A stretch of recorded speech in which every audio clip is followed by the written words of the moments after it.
those of you that are that are serious and lovers of prosperity, you're going to do just great. Those of you that are more concerned about your emotions than your goals, you're going to cry like that weak dude's wife that Tony was just talking about. And, it's appropriately so. Appropriately so. You can cry like a bitch. And, he and I were just talking in the gym. We were lifting some weights, just got done. I actually had a little snack, and here we are. And, you told a story where there's 100 plus guys that would commonly come to the gym the Jiu-Jitsu gym that you were training at. And would you mind sharing a couple bullet points of that story? Yeah, I was just in New York, a big snowstorm hit. But, New York, the trains, you couldn't take any Ubers or cab. The train system was still working. So I had gym in the morning. So obviously I was still going to go. I had to walk, ended up having to walk like half a mile through a big snowstorm. I didn't think it was that big of a deal. We went to the gym. It was people that know Jiu-Jitsu, John Donahue was teaching, who's one of the best coaches of all time.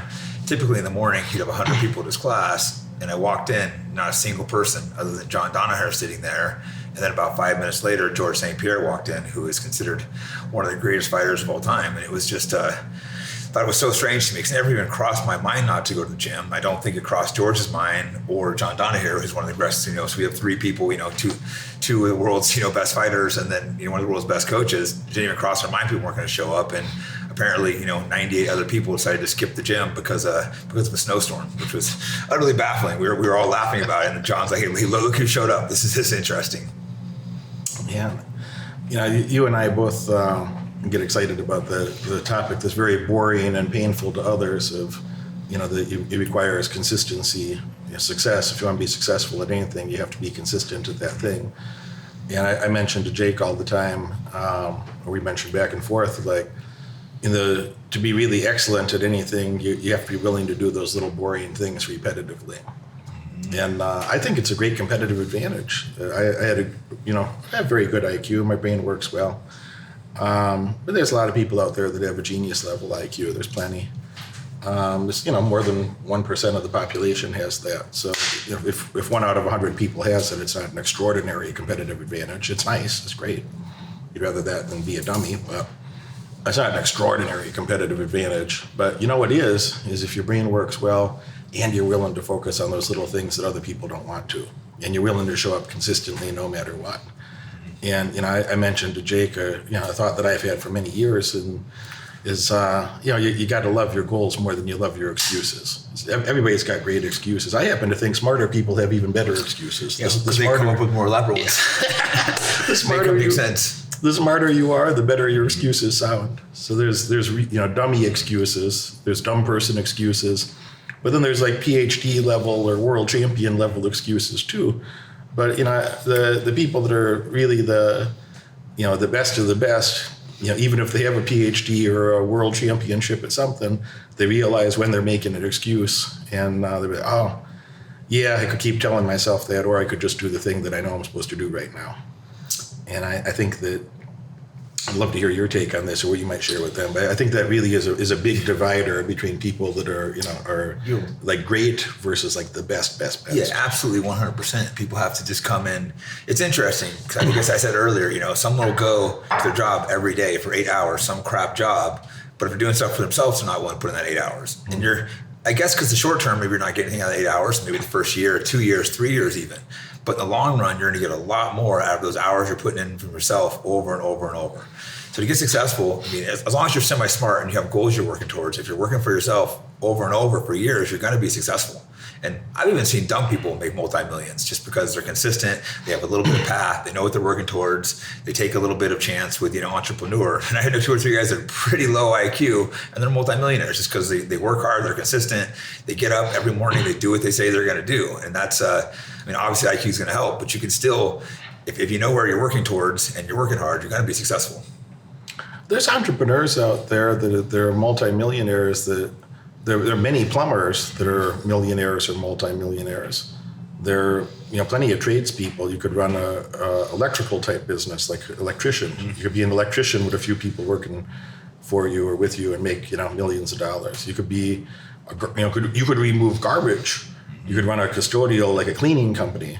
So yeah, there's a lot of things you can do that could pay you a lot of money. And you don't have to be a super genius. And, and real estate is one of those things. The main topic of this course is real estate. Like, you don't have to be a super genius, but you do have to show up consistently for your own damn success. You do have to show up consistently. And I think it's a great point you made about somebody will show up to work and get bossed around by somebody else and they don't think nothing of it. They think that's normal, but they can't be their own boss. And I think everybody in the world has a boss, okay? Everybody in the world does. Everyone. Warren Buffett has a boss. Elon Musk has a boss. I have a boss. He has a boss. And you're going to choose, are you going to boss you around and make sure that you follow strict orders from yourself, or are you going to be following orders from somebody else? I think that's the key right there, is you follow orders from yourself. I know me and you, we give out a map what we have to do, and it's never in our brain that we'd miss. It's like something, if you're going to work, you're not going to miss. I mean, some people probably will call in sick and make an excuse not to go to work. But for me, if I have what I put in my path, I'm going to do that day, and I'm going to do it no matter what. It isn't like an option like, oh, maybe I'll do something else instead. And I know you're the same way. But what if you got a little tummy ache, though? Still going to do it. Yeah, we've done things sick before. I mean, like, I've never canceled, but I've seen people try to cancel on you when you're sick, and you're just like, no, we're still doing this. Terry's like, no, you're coming. And then they come. They hear Derek, they see how serious he is, and they're like, okay, I'll be there. Well, I don't give a about my short-term feelings. I don't have to like something. I don't have these mental illnesses that others seem to suffer from, where I have to like the thing to do the thing. I don't have to like the thing. I just have to like the outcome. If it's part of the process of acquiring an outcome that I've decided that I want for myself, then all right, I got to go do the thing then. And it's just going to be bad. Everything's going to be bad.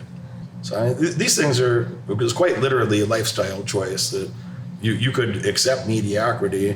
Or you could make a choice. You could make a lifestyle choice, but hey, it doesn't matter if my tummy hurts. I got shit to do today. Hey, it doesn't matter if I got a terrible headache. Doesn't matter how much my head hurts. I got shit to do today. I get a terrible migraine headache for more than 30 years, since puberty. Once a month, every 4 weeks, 5 weeks, I have a terrible headache. I feel miserable. And I never called off a day of training for that. So I got a terrible headache, and I got to be tossed around and choked and, do miserable things that I really don't feel like. And I don't even talk about it. I've never heard you complain. Yeah, you probably had them before. You never even mentioned it. You go through it. I've never seen you once not finish all the work today. And there's been many times where we've worked out literally to 2, 3 in the morning. Yeah. And a few times I've seen you work till like 6 in the morning.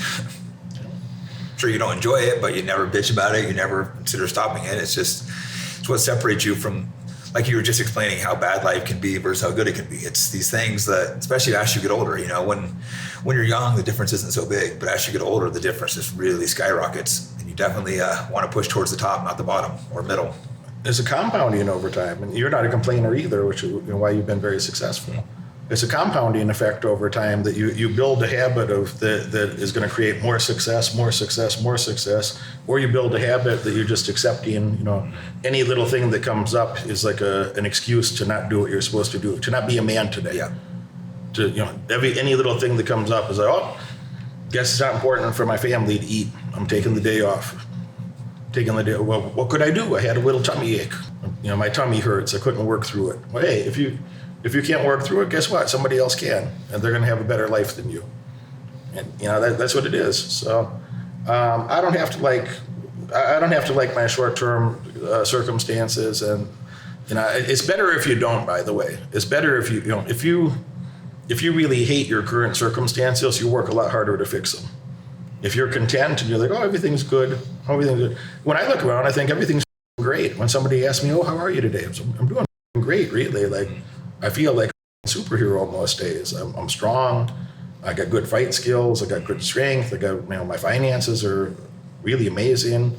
My life circumstances are, better than I could have dreamed of when I was young.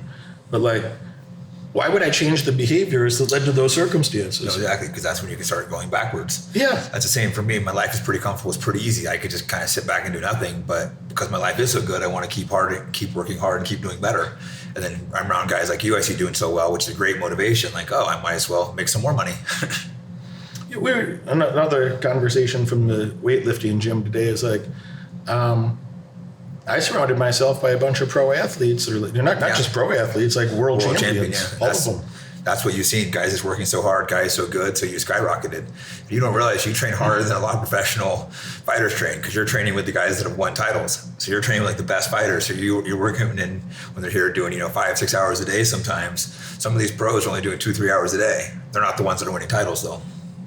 They're the ones that fight for a few years, get in the UFC, and they get kicked out, and then they have to figure out how to make money. I mean, it's the right thing to normalize that behavior, though. I do think that's normal because I literally don't know anything else because I never went to a different gym. But, when I go lift weights, who are the people that help me with weightlifting? I said, well, seven-time Mr. Olympia. Hired some of the best trainers in the world. Yeah. So you have the best weightlifting coaches in the world. I'm not trying to be a bodybuilder. That's not what I want to do. But no, I just want to have good strength. I want to have good feel strong and be able to lift heavy things and have good mobility and strength and functionality for martial arts. So, I'm not trying to be a bodybuilder, but I got the best bodybuilding coaches you really could have. I got the best fight team in the world. I don't know who the hell has a better fight coaching team ever. I mentioned to them when Leota was here a couple weeks ago, and I mentioned to you that we're working through the belt system in Jiu-Jitsu together, and Jake and I are going to continue to train on our normal schedule. Jake's been an amazing coach and helped my life quite a lot. So we're going to keep our normal schedule, but on top of that, I'm going to go get my black belt in probably officially karate, but I'm going to go get my striking up to black belt level. Not just karate, but Dutch kickboxing, Muay Thai, traditional boxing. I need my whole striking skill set up to the similar level as my grappling is and where it's going to be. Dad, when you first told me how fast you wanted to get your belts, at first I kind of laughed at you and gave you some goals that I thought were realistic, but now you're hitting those goals. So I'm kind of be like, all right, what gave to a point where I'm like, there's no way you're getting it that fast, but then you're hitting all the goals I'm giving you. So it comes a point where, hey, you're making the improvements much faster than I thought possible. In a combination of your work ethic, your intelligence, and just the top-notch coaches you have in here. You and I have been training together since late 2021. So you started coaching me in November 2021, and so we're more than 2.5 years now. And but I don't know, a few months in, I don't remember when, 2 or 3 or 4 months in, we had a conversation, and you were kind of trying to temper my expectations. You're not going to move along that quick, but you're like, if I start tapping out some UFC champs and this and that, I'm like, yeah, sure, Derek. Yeah. But what are you going to say? Well, you were saying, you just said it twice, but just to put the whole story together, Jake was telling me, that my timing expectations were probably not realistic, and it oftentimes takes something like 10 years or 7 years is pretty quick to get a black belt in jiu-jitsu, and I'm like, I didn't do that in 3.5 or so, and he's still laughing now, but. Except it's been crazy. I kept seeing I said, I'm giving the belts a lot faster than I thought, and I think we're going to do the testing for the brown belt fairly soon, which is way ahead of what it should be. But it would be the thing is, if you're there, it becomes becomes ridiculous to hold you back. So he put some timing constraints on me at different times, and I'm just like, you got to judge the skill set, not the timing. So I got the best coaches. My brain works better. I'm willing to work harder. I'm willing to do things other people are too lazy or too stupid or incapable of doing. So just judge me by the skill set, and that came to a point where I'm like, well, hey, if I start tapping out some of the UFC black belts, am I a black belt? And he's, well, yeah, if you're tapping out good high level guys at UFC, then you're a black belt. Of course, but there's any guys, yeah. Yeah, and now that became a lot more frequent, and it's becoming more and more frequent over time. So.